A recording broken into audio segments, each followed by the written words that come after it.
మీలో అనేకులు ఎంత సహకారం చేస్తున్నారో, మీ సంఘాలలో మీరెంత ప్రార్థన చేస్తున్నారో, మీ దైవ సేవకునికి ఎంత సహకరిస్తున్నారో ఆర్థికంగాను, ఆధ్యాత్మికంగాను, మరి చేయూతనిస్తూ మీరెంతో గొప్పగా దేవుని సేవలో కొనసాగుతున్నారో మిమ్మల్ని అభినందిస్తున్నాం. కొంతమంది ఉన్నారు, వాళ్ళకి ఇంకా తెలియటం లేదు.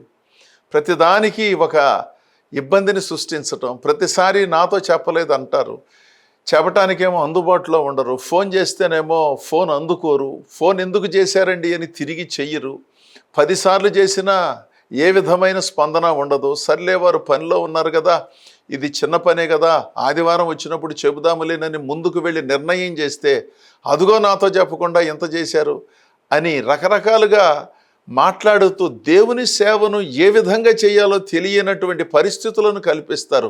అసలు మారు మనస్సు పొందినటువంటి వాళ్ళతోనే ఇక జీవితాంతం మాట్లాడే పని ఉన్నదా? క్రొత్త వారికి దేవుని సువార్తను చెప్పే అవకాశం లేదా? ఎంతసేపు వీళ్ళతోనే సరిపోతూ ఉంటే క్రొత్త వారికి సువార్తను ఎక్కడ చెప్పాలి? మా ఇంటికి రాలేదు, వాళ్ళ ఇంటికి వెళ్ళారు, వాళ్ళ ఇంట్లో అవసరత ఉన్నది వెళ్ళారు. ప్రతిసారి అన్నిసార్లు సాధ్యం కాదు కదా. కొత్త స్థలాలకు వెళ్ళాలి, క్రొత్త వారికి దేవుని సువార్తను అందించాలి. ప్రతి చిన్నదానికి ఓ పెద్ద అవరోధాన్ని సృష్టించటం, అడ్డుబండగా మారటం, కొంతమందిని గుంపుగా చేయటం, వాళ్ళకి నాయకులుగా ఉండటం, ఇలాంటి రకరకాలైన కార్యక్రమాలను చేపట్టే వాళ్ళు ఉన్నారు అక్కడక్కడను. ఒకవేళ మీ ఊర్లో ఉంటే వాటిని సరిచేయాలి, వాళ్ళు కూడా సరిచేయబడాలి.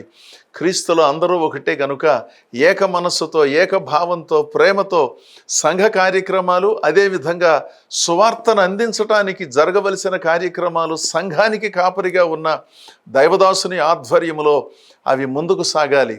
అడ్డుబండలుగాను, ఆటంకముగాను ఉండకుండాను, సహకారులుగాను, ప్రేమ కలిగినటువంటి వారుగాను, అనేక మందికి చేయూతనిచ్చేవారుగాను, దేవుని సంగతులను గ్రహించి సహకరించేవారుగాను మనందరం ఉండాలని నేను ఎంతో కోరుకుంటున్నాను. ఇప్పటికే సహకరించే మీలో అనేకులను అభినందిస్తూ, మిగిలిన వారిని ప్రోత్సహిస్తూ ఈ నా మాటలు ముగిస్తున్నాను.